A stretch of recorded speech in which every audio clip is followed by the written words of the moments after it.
नमस्कार। प्रभास अक्षर न्यूज नाटक और आप सभी का स्वागत है। कांग्रेस ने उपासना स्थल विशेष प्रावधान अधिनियम 1991 को चुनौती देने वाली याचिकाओं का विरोध करने के लिए उच्चतम न्यायालय में एक हस्तक्षेप आवेदन दायर किया है, जिसमें कहा गया है कि संबंधित याचिकाएं धर्मनिरपेक्षता के स्थापित सिद्धांतों को कमजोर करने के दुर्भावनापूर्ण प्रयास हैं।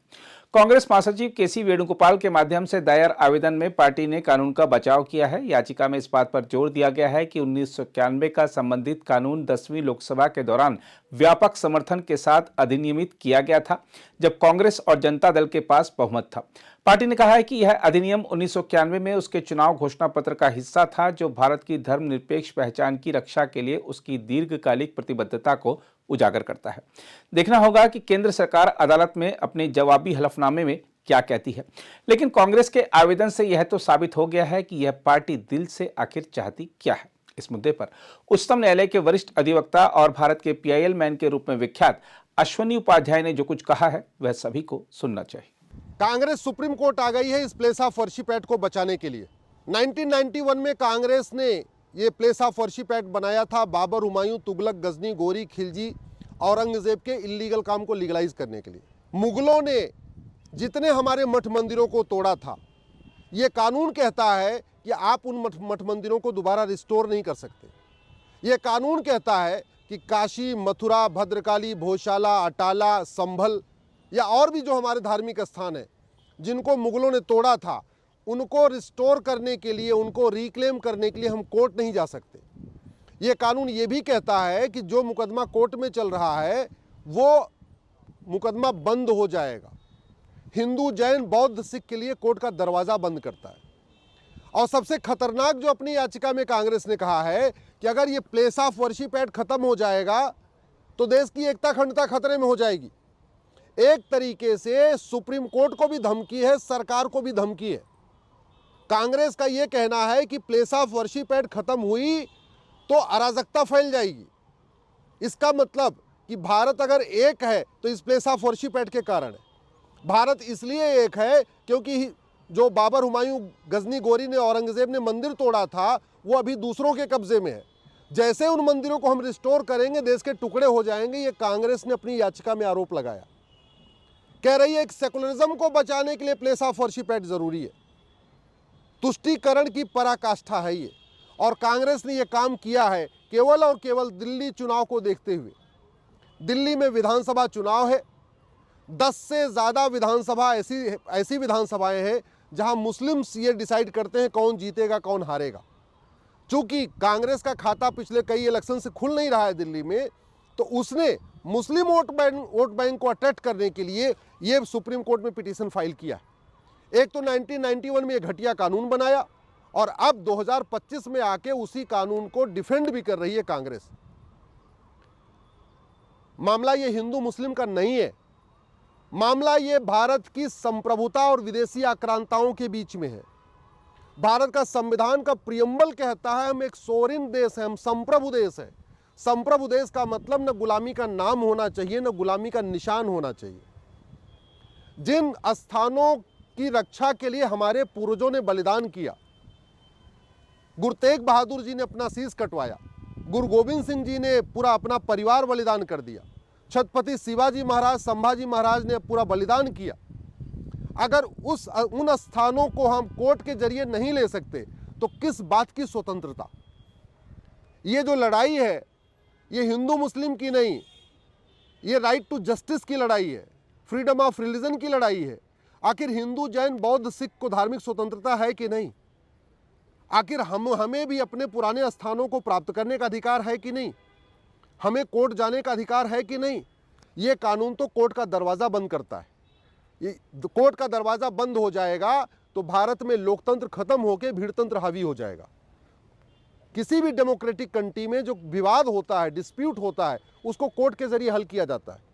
ये कानून न कोर्ट जाने दे रहा है, न इसने कोई ट्रिब्यूनल का रास्ता दिया कि कोई ट्रिब्यूनल बन जाए, हम उस ट्रिब्यूनल में जाके अपनी बात कहें, न ये मीडिएशन करने का रास्ता खोल रहा है कि हम आपस में बातचीत करके समझौते के आधार पे अपने काशी, मथुरा, भद्रकाली, भोजशाला, अटाला, संभल को रिक्लेम कर सके। तो पूरी तरीके से इसने रोक दिया है। एक तरफ कांग्रेस ने वक्फ एक्ट बनाया और मुस्लिम्स को ये अधिकार दे दिया कि वो अपनी ज़मीनें ढूंढ ढूंढ के उसको कब्जा कर लें, और दूसरी तरफ प्लेस ऑफ वर्शिप एक्ट बनाया कि जो हमारे स्थान थे मठ मंदिर जिन पे अवैध कब्जा हुआ था मुगल काल में, उसको हम रिक्लेम भी नहीं कर सकते। किताबों में लिखा हुआ है काशी मथुरा भद्रकाली भोजशाला अटाला संभल को तोड़ा गया। इतिहासकार भी ये कह रहे हैं काशी मथुरा भद्रकाली भोजशाला अटाला संभल को तोड़ा गया। सर्वे में भी स्पष्ट हो चुका है, जिन अभी 18 स्थानों पे सर्वे हुआ उन सभी स्थानों पे ये पता चल गया है कि ये सभी स्थान पहले मंदिर थे। इसके बावजूद ये कानून कहता है कि आप उनको रिक्लेम नहीं कर सकते। और बेशर्मी देखिए कि इस कानून को डिफेंड करने के लिए कांग्रेस सुप्रीम कोर्ट तक आ गई है। 5 पॉलिटिकल पार्टियां आई हैं इस कानून के समर्थन में, लेकिन कोई एक भी पॉलिटिकल पार्टी इस कानून के खिलाफ सुप्रीम कोर्ट नहीं आई है। 5 सांसद आ चुके हैं सुप्रीम कोर्ट, लेकिन एक भी कोई सांसद इस कानून का विरोध करने के लिए सुप्रीम कोर्ट नहीं आया। जमीयत उलमा हिंद आ चुकी है, पर्सनल लॉ बोर्ड आ चुका है, बहुत सारे इस्लामिक संगठन आ चुके हैं इस कानून के समर्थन में। इस कानून का समर्थन करने का मतलब बाबर हुमायूं का समर्थन करना, प्लेस ऑफ वर्शिप एक्ट का समर्थन करने का मतलब है खिलजी और औरंगजेब का समर्थन करना।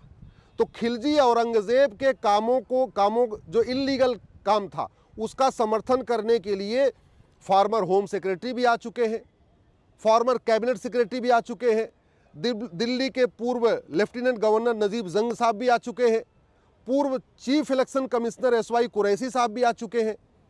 लेकिन कोई भी रिटायर्ड आईएएस, कोई रिटायर्ड आईपीएस, कोई रिटायर्ड चीफ सेक्रेटरी, कोई रिटायर्ड डीजीपी आके सुप्रीम कोर्ट ये नहीं कह रहा है ये कानून खत्म होना चाहिए और काशी मथुरा भद्रकाली भोजशाला अटाला मुक्त होना चाहिए। रिटायर्ड जज भी आ गए इस कानून के समर्थन में। इस कानून का समर्थन का मतलब बाबर हुमायूं का समर्थन। लेकिन कोई भी रिटायर्ड जज ये आके नहीं कह रहा है कि हमारे जो मठ मंदिर जो तोड़े गए थे उनको रिक्लेम करना चाहिए। कितने सारे मुस्लिम मौलवी आ चुके हैं, लेकिन हमारे महामंडलेश्वर नहीं आए हैं, हमारे आचार्य नहीं आए हैं, हमारे अखाड़ों के महंत नहीं आए हैं, हमारे कथावाचक नहीं आए हैं, हमारे और भी जितने शंकराचार्य हैं, 4 शंकराचार्य, उसमें से कोई एक भी नहीं आया। ये लड़ाई हिंदू मुस्लिम की नहीं, ये हमारी धार्मिक स्वतंत्रता का मामला है, ये भारत की संप्रभुता का मामला है। जिन स्थानों को बचाने के लिए इतना बलिदान हुआ, हमारे पूर्वजों ने बलिदान किया, अगर उन स्थानों की रक्षा के लिए, उन स्थानों को वापस लेने के लिए हम कोर्ट भी नहीं जा सकते तो किस बात की स्वतंत्रता। और भारत का संविधान का आर्टिकल 49 कहता है कि जो हमारे पौराणिक स्थान हैं, जो हमारे ऐतिहासिक स्थान हैं, उनको रिस्टोर करना, उनको रिक्लेम करना सरकार की ड्यूटी है। कायदे से जो लड़ाई हम लोग लड़ रहे हैं ये सरकार को काम करना चाहिए था। एक कमीशन बनाना चाहिए था भारतीय धरोहर आयोग, और भारतीय धरोहर आयोग बना के जितने भी विवादित स्थान हैं उनका सर्वे कराना चाहिए था, सर्वे करा के उनको रिस्टोर कर लेना चाहिए था। वो करने की बजाय बाकायदा ये कानून बना दिया गया, प्लेस ऑफ वर्शिप एक्ट। ये कानून ख़त्म होना चाहिए। एक भारतीय धरोहर आयोग बनना चाहिए, एक भारतीय धरोहर संहिता बननी चाहिए, एक ट्रिब्यूनल बनना चाहिए, और जितने भी हमारे ये विवादित स्थान हैं उनका केस वहाँ जाना चाहिए, साल भर के अंदर डिसाइड होना चाहिए। मुझे पूरा विश्वास है कि वर्तमान सरकार भी इस प्लेस ऑफ वर्शिप एक्ट का विरोध करेगी, क्योंकि ये जब कानून बन रहा था उस समय बीजेपी ने इस कानून का विरोध किया था, लेकिन बीजेपी के पास उस समय लोकसभा राज्यसभा में संख्या नहीं थी तो ज़्यादा कुछ कर नहीं पाए थे। अब समय आ गया है कि जितने भी राष्ट्रवादी दल हैं, जितने राष्ट्रवादी संगठन हैं जो सुप्रीम कोर्ट में आ सकते हैं वो सुप्रीम कोर्ट में आए, जो संसद में आवाज़ उठा सकते हैं संसद में आवाज़ उठाएं, लेकिन इस कानून का विरोध करें। और जो हमारे धार्मिक स्थान है काशी मथुरा भद्रकाली भोजशाला अटाला संभल, उनको रिस्टोर करने के लिए अपना जो योगदान कर सकते हो योगदान करें। अगर आप भी लेना चाहते हैं देश दुनिया की तमाम जानकारी तो आज ही सब्सक्राइब करें हमारे चैनल को। साथ ही नीचे दिए बेल आइकन को जरूर दबाएं ताकि हर अपडेट आप तक पहुंच सके।